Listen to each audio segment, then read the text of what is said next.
Welcome back to Carahcast, the podcast from Carahsoft, the trusted government IT solutions provider. Subscribe to get the latest technology updates in the public sector. I'm Corey Baumgartner, your host from the Carahsoft production team. On behalf of GovExec and Carahsoft, we would like to welcome you to today's podcast focused around FedRAMP. In this session, during the 2023 GovForward FedRAMP Headliner Summit, unpack StateRAMP's priorities for 2023 and understand the ways in which they've implemented lessons learned from their partners in FedRAMP. Stephen Bulberski from Genesis. I want to thank Carahsoft for having us. I think this is a great event. A little bit about Genesis right quick. We are a UCAS, FedRAMP authorized UCAS cloud service provider, top right quadrant, magic quadrant. If you'd like to know more about us, please see us at the booth, but you're not here to talk about us. We're here to talk about StateRAMP and TextRAMP and FedRAMP. And what does that mean, right? There's reciprocity. It implies a lot. What does reciprocity mean? We had a nice lunch to chat about this. There's one-way reciprocity, two-way reciprocity. We, Genesis, participate in all three programs, StateRAMP, TextRAMP, and FedRAMP. There were different tracks to get from FedRAMP to both. So it's a really interesting conversation, and the question is, what's the value? Why would I want to participate in these programs? If I've got a FedRAMP authorization, why do I need StateRAMP? Why do states need it? And why would they participate? That's what we're going to talk about. I think it's a great panel. I'm not going to spend any more time talking about it. We're going to get them up here. So if everybody could come up, please, for the panel. We have, I'm assuming the names are going to come up shortly, but representation from Texas. Well, I guess I'll just introduce the moderator. That might be better. So Chris from Route 50. Good afternoon. My name is Chris Teal. I'm a reporter with Route 50, cover state and local government technology. Thank you all for being here. This is honestly one of my favorite venues in DC, mostly because you go up on the tower and you get a great view of the skyline. So please all do that before 5 o'clock when it closes. We're here to talk about StateRAMP, which is really important because state and local governments are really on the front lines of cyber attacks, and they have to stay vigilant, and they have to keep their cloud providers safe, and this is a way of doing it. So today we're going to discuss a few things: priorities for StateRAMP, the evolution of the program, and the future and how it plans to ramp up. All right, I know. Thank you. So what we're going to do to start with is just work our way down the line. And we're going to have each of our panelists just say very quickly who they are and what they do. I'm Nancy Ranisek. I'm the Chief Information Security Officer for the state of Texas. Leah McGrath, and I'm the Executive Director of StateRAMP. Good afternoon, everybody. I'm Ted Cotterill. I'm Indiana State Chief Privacy Officer and the General Counsel for our Data Analytics team and the Secretary-Treasurer of StateRAMP. Stephen Bulberski from Genesis. My role is Public Sector Field CTO and also Business Development Executive. Great.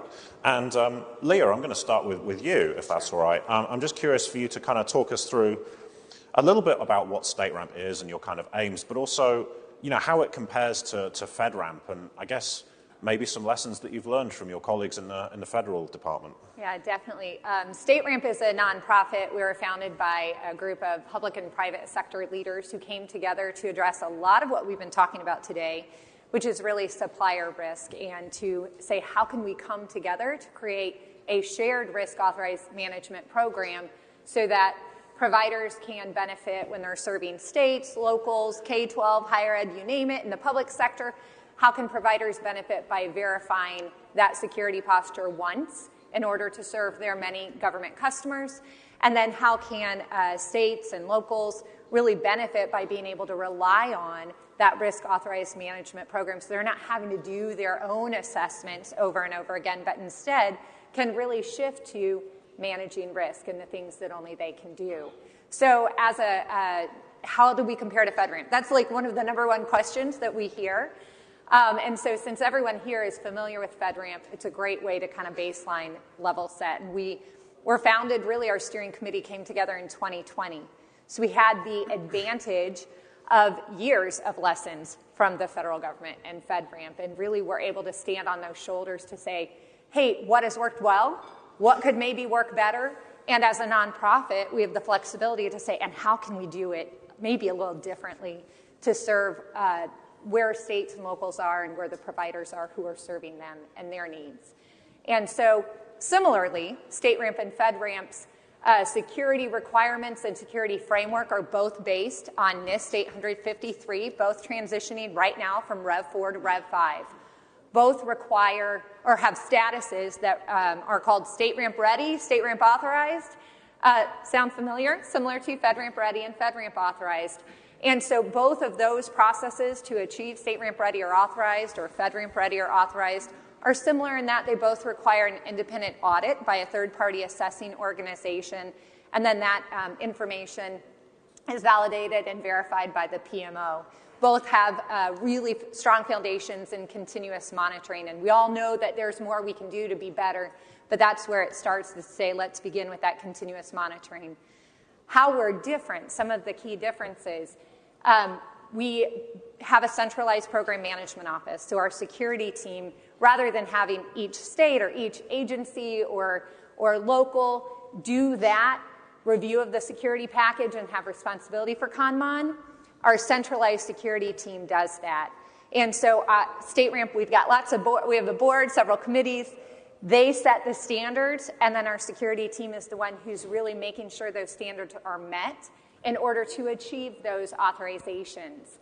That is a key difference. We use the word government sponsor. I know that's a term that FedRAMP is moving away from, but to be authorized at that highest level, we do have a government sponsor, but it means something different in StateRAMP. So that's a difference I would point out, because still it's that PMO doing that centralized review, and then there's a government sponsor, whether it's the state or local, whomever that provider is working with can come in and do that kind of secondary check. It helps keep us on track to make sure that the PMO is doing what our government members are expecting.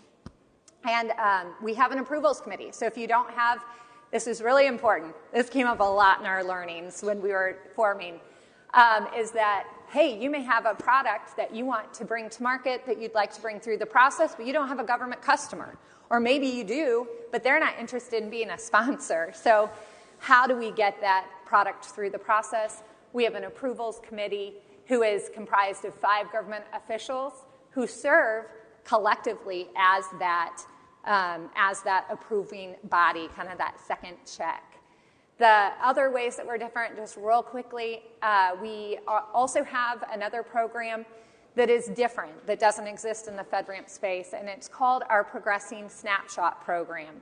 So what we found as we were launching StateRAMP and started working with our participating governments and started working with the provider community is that there were a number of providers or products out there who just quite weren't ready for that audit. They weren't ready to go to a 3PAO and have that audit.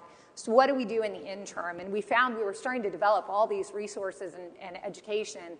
What we realized needed to come first was what we call our security snapshot. And that takes the criteria based on those most critical controls of NIST and really gives you like a mini audit that produces a score. So you think like credit score, but it's a NIST security score, and tells you where are your strengths, where are your gaps, and then our PMO team can work with you monthly to improve that, to figure out how to close those gaps most efficiently, and then update that score every quarter. And so that's been just a huge transformation this year. And then lastly, we're a nonprofit. So that's probably where I should have started in our differences. And so we like to say we're government-led in that the majority of our voting members on our board and committees come from government, must represent government. But we've got private sector voices in there, and I think that's absolutely critical because we've got to make sure this works for all parties.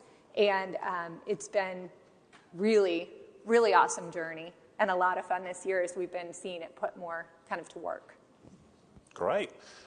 Ted, this next one is actually going to be for yourself. Obviously, we have a ton of providers in the room with us today, I hope. What are some of the benefits for them for being, for getting involved with StateRAMP, especially if they, serve the public sector? Yeah, thanks, Chris. I talk a lot with government folks about what the benefits to them might be, right? And as somebody in government, obviously familiar as we've gone through this process in 2020 with the steering committee and then in 2021 since launch, to really seeing governments realize those benefits. For you all in the provider context, I think there are 3 things I'd like to highlight. Some of them build on really what Leah's already talked about. At its core, though, we want to enable you all to bring innovation to government faster, right? Obviously, we're here in the Lion's Den. We're in Washington, D.C. We're talking about FedRAMP most of the day. Out there across the United States, there are all of these sleds, state, local, government, and educational institutions that need that rising tide, right? So the three things that I think I'll hit on briefly are StateRAMP Fast Track, Security Snapshot, which Leah talked about a little bit, and then this idea of verify once, use many. So first, Fast Track. If you've already gone through, put in the effort to get your FedRAMP ready or authorized verification, what if you could then take that, bring it to StateRAMP, and open up your platform to all of these state, local, government, and then education providers all across the country without an additional audit. You go through and you hand that authorization, that verification to StateRAMP PMO, and I think the timeline is approximately 4 to 6 weeks. Yeah, no, absolutely. So if you're coming through with Fast Track, for Fast Track, if you were going from FedRAMP ready to StateRAMP ready, it's about 4 to 6 weeks. If you're coming from StateRAMP or FedRAMP authorized to StateRAMP authorized, that's probably going to be 2 to 3 months because of that, if you're leveraging the approvals committee. And it's really all, our team works in sprints, so it's all about what sprint did you get in, is the actual, to give you that range. Yeah. Well, and the next one that I'd hit on is this idea of verify once, use many. So this is a core component of, I think, the StateRAMP value add, where you come in, you get this trusted credential from StateRAMP that you've earned through this audit, and then you're going to be able to recycle that again. I know you're really familiar with the federal government context, but there are 50 states out there. There are territories, local governments. In Indiana, we have something like 3,000 units of local government just in Indiana. Yeah. There's a vast pool of need out there for all of your services, and if we can help, again, I'll keep saying this, facilitate that rising tide, the idea that you can verify once, recycle it over and over, and we all start to then speak that common language across cyber with local government, particularly, that is so needed. So Fast Track, verify once, use many, and last is Snapshot. So Leah talked about this a little bit, but it's the idea that if you come to me as a government person, maybe there's a competitive bid that's a little lower level, maybe it's not an RFP or something, but I'm going to see a series of bid packages from vendors. If yours is the one that has that point-in-time snapshot as to where your cyber posture is today, there are other factors, but you probably just went to the top of my list. So Snapshot's going to give government that early-stage confidence in your offering to sort of give you an edge. So those are, I think, a few things that I'd highlight first. Great, thank you. And then deep in the heart of Texas, Nancy, we have TexRAMP, a whole thing unto itself. Can you just kind of explain how that program has developed and what's kind of gone into that whole process? Okay, so I'm just going to start with a couple of security incidents that we had. One of them was pretty significant because it identified undercover police officers and their home addresses. And so as you can understand, that probably isn't a good thing. And so we were talking to the owner of the company and said, after this incident, are you going to hire an information security officer? And the guy said, I'm not going to pay somebody 6 figures to follow me around and tell me what to do. So that was kind of the impetus for the program. Our legislature passed a law. It was signed into law in June of 2021, and we had 5 months to develop the program. And then in another month, any contract for cloud services had to follow our program.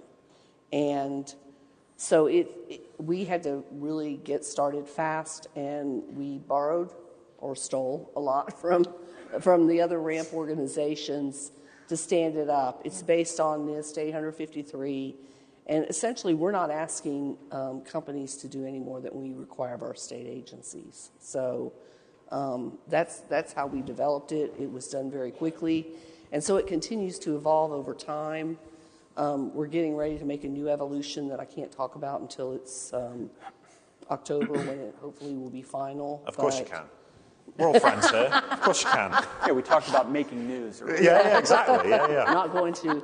But one of the things that is really good about it is that in the law we can reciprocate with FedRAMP, with StateRAMP, with other RAMP programs. So it's the certify once, use many. And we had really hoped that a lot of our vendors would go with StateRAMP so that they could serve the folks in Texas. One of the big differences is my staff actually does the certifications.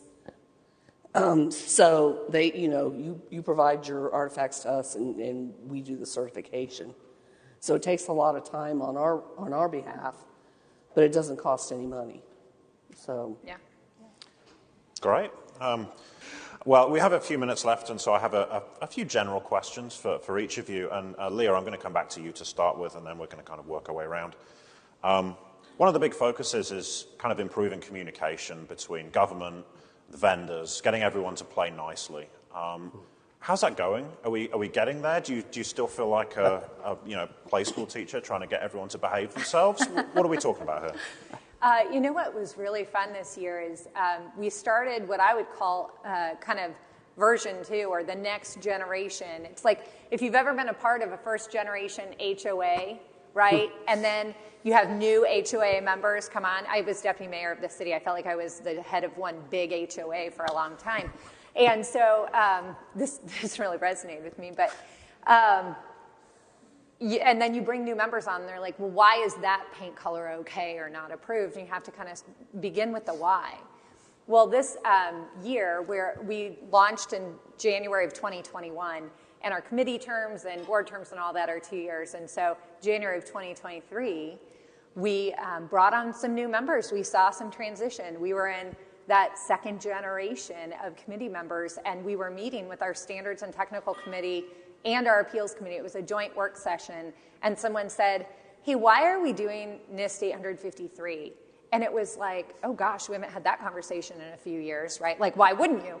But it was such an awesome moment to watch the committee members who represent public sector and private sector have that conversation and come to the same conclusion that we had a couple of years ago. But to watch that conversation and to see the next generation of committee members really owning the vision and owning the standards. And so I see it getting stronger. We had our first in-person event. We had a StateRAMP symposium in May. We had awesome attendance and just a lot of great collaboration that happens. And that's really what's the joy for me in being a part of StateRAMP, is being able to bring everyone together to say, let's hear all the voices. Let's find where there's commonality.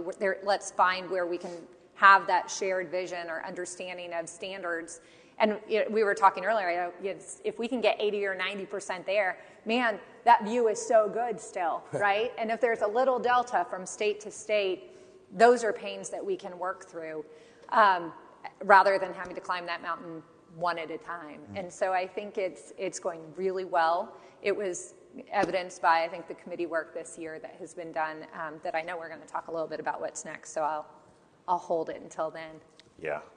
Ted, I'm curious if you have anything else to add about, communication, lines of communication with providers. I think from my perspective, it's more between IT and procurement shops. IT that are driving the procurement of a lot of these things to enable business users within state government to get things done. And then procurement houses that they've got a process, and you go through it, and it's going to take as long as it's going to take, right? That's a continued focus for us. So as we inject a framework into that is different for the procurement folks, but the IT within government sees it as beneficial, we start to turn that ship slowly. One recognition of that early on is the Center for Digital Government revised its cloud procurement guide. So as governments are entering the cloud, it gives them a set of best practices to follow, but to the point here, includes Model T's and C's. So for a smaller unit of government that doesn't know how to get started in the cloud, just having contract boilerplate to use as a starting point for those negotiations is really beneficial. The new version includes reference to both StateRAMP and FedRAMP, which I think is a recognition of the value. Yeah. So we'll get there. Yeah, that's great to hear. All right, I have one final question for each of you. Nancy, I'm going to come to you first. What's next? What are your priorities for the next, 12 months? What's on the horizon? If that's not too personal a question. In terms of TexRAMP, again, we're trying to make the process more efficient, and we're doing that through some changes that we're making so that it's not as big of a burden on the vendors as you might think it is. So that's... Ted? I think it's our CJIS task force. So Leah has talked a lot about Rev 5. We started with Rev 4. We're moving to Rev 5. We've got a lot of units of government with state, local, and then these education players. And CJIS is a difficult outlier. I know in my shop, enterprise data in Indiana, it's 70 or 80 disparate systems connected to a single record linkage, a billion rows of data that we're trying to figure out where to maintain and how it can be used in different contexts. CJIS is always the one that we say, yes, we can do that, but let's schedule 5 more meetings to talk about that. So StateRAMP is going to be working to sort of bridge that gap, make it easier for our members to become CJIS compliant and share that with governments. Yeah, that's really exciting. You've all hit on so much. The CJIS task force is something that we're beginning next month and really looking forward to. If you have interest, if you're a member of StateRAMP, know that we're going to be coming out and asking for feedback sessions. So we'll have some with our participating governments as well as those with provider members. So look for that and participate. We want to hear what you see across the country so we can try to drive toward that 80 or 90% commonality where we can.